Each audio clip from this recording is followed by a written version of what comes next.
सियासी चौक करते करते हम रायबरेली पहुंच गए हैं।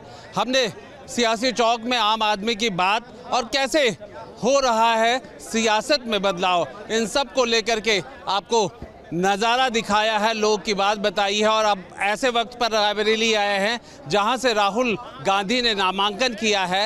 राहुल गांधी यहां से पहली बार नामांकन कर रहे हैं। अमेठी उन्होंने छोड़ दिया है। उम्मीद तो ये लग रही थी कि अमेठी से वापस करेंगे, वायनाड वापस वो वहां से प्रत्याशी बने हैं और वोट भी हो गया है। आखिर क्यों ये सब तब्दीलियां हुई, इस विरासत में सियासत क्यों हो रही है? उन्होंने अमेठी छोड़ी, रायबरेली से चुनाव लड़ रहे हैं। उम्मीद की जा रही थी कि अमेठी से भी गांधी परिवार आएगा। वो देश के बेटे हैं, वो कहीं से भी लड़ सकते हैं। पूरा भारत, स्मृति ईरानी कहाँ की हैं? वो अमेठी गई। लेकिन मोदी जी को कोई मुद्दा नहीं मिल रहा है। इनके जुमले लंबे लंबे, झोला टांग के आए हैं। ट्रेन टिकट के ना थे पैसे, चाय बेच कर लाए हैं। 100 रुपया का राशन देते, 100 रुपया का राशन देते। मैं जनता को बोलना चाहता हूँ, अजय धुरंधर बोलना चाहता है, 100 रुपया का राशन देते, कितना तुमसे लेते हैं। अब की अगर नहीं समझे तो हवा में टैक्स लगाएंगे। फ्री फ्री ये कहने वाले तुम्ही से लेकर देते हैं, तुम्ही से लेकर देते हैं। लोग पूछ रहे हैं कि अमेठी में ऐसा क्या हो गया कि रायबरेली आना पड़ा? अमेठी में लड़ लेते राहुल जी। अमेठी अब की 100% कांग्रेस की है, क्योंकि स्मृति ईरानी जी ने जो वादे किए थे उस वादे में वो बिल्कुल फेल है। हमारा सवाल थोड़ा समझने की कोशिश करिए। राहुल जी अमेठी से क्यों नहीं आए? नहीं, राहुल जी अमेठी से इसलिए नहीं आया कि राहुल जी रायबरेली, राहुल जी की मांग कर रही थी कि आप रायबरेली आइए, इसलिए राहुल जी को रायबरेली आना पड़ा। अमेठी से मांग नहीं हो रही थी राहुल गांधी? नहीं, अमेठी से मांग हो रही थी, लेकिन कांग्रेस के पास प्रत्याशी हैं। प्रियंका जी पूरे देश में जो है प्रचार कर रही है, व्यस्तता ज़्यादा है, जिसकी वजह से जो है प्रियंका वहाँ से प्रचार इलेक्शन नहीं लड़ी है। जी, बड़ी भीड़ से निकल के आया वो। बड़ी भीड़ बताओ, से सवाल ये है कि वायनाड में चुनाव लड़े, ठीक है, वहाँ वोटिंग भी हो गई है, तो फिर आखिर वहाँ से यहाँ रायबरेली, अमेठी सब अपने मतलब मजबूत तो हैं। राहुल गांधी जी पूरे देश के नेता हैं और देश की हर लोकसभा के लोग चाहते हैं कि राहुल जी हमारे यहाँ से चुनाव लड़ें, लेकिन राहुल जी कुछ जगहों से ही चुनाव लड़ सकते हैं। इसलिए रायबरेली, जहाँ से उनको हरदम प्यार मिलता रहा है, राहुल गांधी जी ने एक बार फिर अपने पारिवारिक सीट रायबरेली का रुख किया है। और रायबरेली राहुल गांधी जी को 5 लाख वोटों से जिता करके सांसद बना करके देश की संसद में भेजेगी। और 4 तारीख को जब, पूरी बात सुन लीजिए, 4 तारीख को जब परिणाम आएगा तो परिणाम भारतीय जनता पार्टी द्वारा जो देश और प्रदेश में सरकार चल रही है, जो भारतीय जनता पार्टी की सरकार में जो महिलाओं पर अत्याचार हो रहा है, किसानों के ऊपर अन्याय हो रहा है, नौजवानों को हंसी का पात्र बनाया जा रहा है कि आप तैयारी करिए, हम पेपर लीक करा देंगे, आप तैयारी करिए, हम पर्चा निरस्त करा देंगे। जो नौजवानों के साथ ये किया जा रहा है, ये 4 तारीख को समाप्त होने जा रहा है। देश में इंडिया गठबंधन की सरकार बनने जा रही है। चलिए ठीक है, आपने पूरा अपना पॉलिटिकल एजेंडा बता दिया। हम लोग तो कुछ सवालों के बीच में उलझे हुए हैं। राहुल जी अमेठी से लड़ते चुनाव, ऐसा मतलब लोग कह रहे हैं, अब विपक्ष को मौका भी मिल गया है, यहाँ से लड़ रहे हैं, तो दिनेश जी की तरफ से भी आ रहा है कि अमेठी अपनी सीट छोड़ करके चले आए हैं। नहीं, रायबरेली भी उनकी जो है अपना घर है, अमेठी यही पारिवारिक सीट है। वो अगर रायबरेली को उन्होंने चुना है तो कोई गलत बात नहीं है, और हम लोग पूरी मेहनत से, लगन से उनको जिताने का काम करेंगे और भाजपा को हराने का काम करेंगे। अमेठी की कार्यकर्ता उनको बुला नहीं पाई या रायबरेली वाली कार्यकर्ता? अरे भाई साहब, ये रायबरेली अमेठी एक ही, आप लोग अपने आप अलग अलग कर रहे हैं। 2 लोकसभा है, कोई लोकसभा से कोई मतलब नहीं। आधी लोकसभा इधर है, आधी विधानसभा उधर है। या आप गलत मैसेज कर रहे हैं। दोनों एक ही मुट्ठी में है। वो भी जो वहाँ पर कांग्रेस परिवार के तो लोग जो वहाँ से नॉमिनेशन कराया है, वही तो वहाँ देख रहे थे। 40 साल से वहाँ देख रहे हैं। लोग भी गांधी परिवार की उम्मीद कर रहे थे भाई। गांधी परिवार ही है वो, सब एक गांधी परिवार है। आप लोग गलत मैसेज मत दीजिएगा। आप एक ही रायबरेली, वो एक ही है, अलग नहीं है। ये अमेठी रायबरेली लोकसभा सीट नहीं है। अरे अमेठी लोकसभा सीट है, लेकिन परिवार तो एक है। दो जगह हो जाने से थोड़ी लोकसभा सीट देते, सब एक ही जगह सीट है। ये दोनों एक साथ। 41 साल से शर्मा जी देख रहे हैं दोनों। पहले अमेठी देखी है, उसके बाद रायबरेली देखी है, तो जैसे वो भी गांधी परिवार का एक हिस्सा हैं।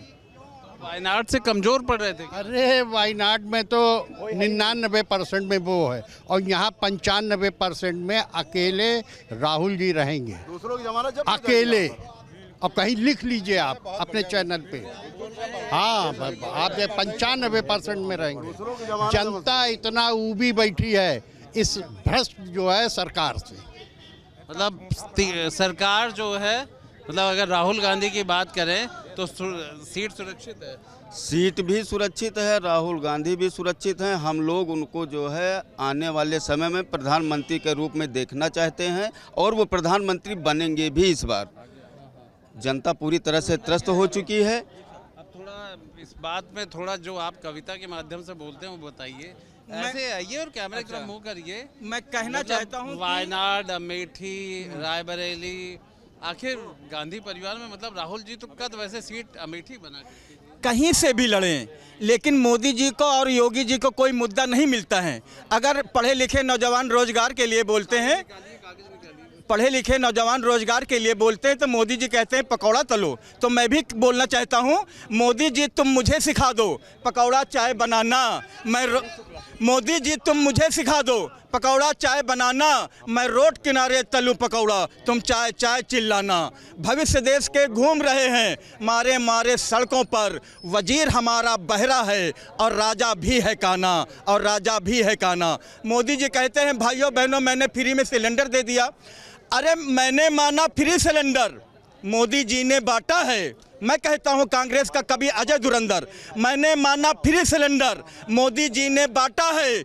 300 रुपया वाली गैस फिर 1200 में काटा है। 10 साल का करो हिसाब, लाखों में ये आएगा। 10 साल का करो हिसाब, लाखों में ये आएगा। एक अकेला ये सिलेंडर देश को कितना खाएगा, देश को कितना खाएगा। दूसरे लोगों से भी बात कर ले कि आइए आइए नजदीक आइए भाई, नेता हैं तो ऐसे बोलेंगे नहीं। तो क्या बोलेंगे, चलिए बताइए। अमेठी पे सीट गांधी परिवार की होनी चाहिए थी, रायबरेली पे राहुल जी लड़ रहे हैं, वायनाड का भी फैक्टर ले लीजिए। रायबरेली और अमेठी दोनों सीट हम लोग जीत रहे हैं, भारी मोहब्बत से जीत रहे हैं। भारतीय जनता पार्टी पूरी तरह से बौखलाई हुई है, इनके पास कुछ बचा नहीं है, ना रोजगार है, ना नौकरी है। किसान परेशान, नौजवान परेशान, महिलाओं का उत्पीड़न, इसलिए इस सरकार का खात्मा है। 4 जून को खुद पता चल जाएगा, आप देख लेना। दोनों जगह से कांग्रेस पार्टी जीत रही है। कब है वोटिंग ये बताइए। 20 मई को भीड़ निकलेगी भी, बड़ा भीड़ एकदम पूरा भीड़ दिखेगी आपको। चलिए मतलब अपील भी कर रहे हैं आप, है ना। आइए देखिए कुछ और, आइए धुरंधर जी आइए, कुछ लोगों से और बात कर ले। यहाँ पूरा फोटो सेशन चल रहा है, जाइएगा नहीं। ये सब वो महत्वपूर्ण लोग हैं जो अंदर पूजा में भी थे। क्यों भाई साहब, पूजा में थे ना आप लोग? जी, है ना जी। तो एक बात बताइए कि अब तो रिएक्शन सब आने लगा है। उधर स्मृति ईरानी जी ने भी कहा, अमित शाह जी ने भी कहा, कितनी बार लॉन्च करेंगे आप राहुल जी को? कितनी बार लॉन्च करेंगे? राहुल गांधी ऑलरेडी लॉन्च हैं। पहले अमेठी में लॉन्च थे, फिर वायनाड में, अब फिर वाले हैं। कहते हैं जो राम को लाएंगे उनको लाएंगे। जब राम को लाने वाले हैं, और राम कब आए थे, तो इनके मुंह क्यों लगना? इनकी बात का क्या जवाब देना? उनको कहना जो कहने दो। ये जनता सब तय करेगी और जनता यहाँ चुनाव लड़ेगी, चाहे अमेठी हो चाहे रायबरेली हो। 5 लाख वोटों से जीत होगी। माननीय राहुल जी की 5 लाख वोटों से जीत होगी। सोनिया जी से कितनी ज्यादा? उनसे ज़्यादा होगी। अब माहौल बहुत गर्म है। जैसे बहुत भारतीय जनता पार्टी का जो बेरोजगारी और ये मतलब 5 लाख का लक्ष्य रखा है। हाँ, 5 लाख का। और अमेठी का? अमेठी का 3 लाख का। 3 लाख का। और वायनाड का? वायनाड अब वायनाड हम वहाँ ज़्यादा जानकारी नहीं है उसके बारे में। सीट उसमें कोई दिक्कत नहीं है, तो जीत ही रहे। देखिए एक चीज़ मेरी बात सुनिए, 300 प्लस कर रही है। मुझे भी थोड़ा लग रहा है, कहा गया कि गांधी परिवार को लड़ाना है, तो क्या अमेठी के जो नेता थे, कार्यकर्ता थे, वो पीछे रह गए, आप लोग खींच ले रहे? क्या वो गांधी परिवार से अलग है? सबसे पहले सुनो एक मिनट 91 में माननीय KL शर्मा जी पहली बार वहाँ आए थे। वो प्रबंधन का काम हम जान गए, लेकिन वो परिवार के सदस्य रहे। अरे मान लीजिए ना, आप मान लीजिए, एक बार आपको याद होगा, एक बार याद होगा, हम क्या कह रहे हैं, आप मान लीजिए लड़े थे, वो सतीश शर्मा जी लड़े थे। तो उनकी मेहनत का हम क्या पूछ रहे हैं, पार्टी आगे लाना चाहती है, उनको टिकट दिया है। रायबरेली के कार्यकर्ता जीत गए, यही तो मैं कह रहा हूँ। क्या रायबरेली और अमेठी अलग नहीं है, रायबरेली अमेठी अलग नहीं है। जो बात आप कहना चाह रहे हैं ये बीजेपी जो बात आप मैं कहना चाह रहा हूँ हम समझ गए। ये रायबरेली, आप ये बताइए 2 कॉन्स्टिट्यूंसी रायबरेली की हमारी अच्छा ठीक, ये सियासत चौक रायबरेली में हम यहीं खत्म करते हैं, क्योंकि केएल शर्मा भले ही अमेठी से लड़ रहे हैं लेकिन रायबरेली वालों का दिल बड़ा हो गया। वो कह रहे हैं कि सब गांधी परिवार है और न तो अमेठी के कार्यकर्ता हारे कि वहां पे गांधी परिवार नहीं पहुंच पाया, और न ही रायबरेली के कार्यकर्ता जीते हैं कि यहां पर राहुल गांधी आ पाए हैं। ये कह रहे हैं कि बस 2 सीटें हैं पर परिवार एक है, यही कह रहे हैं ना।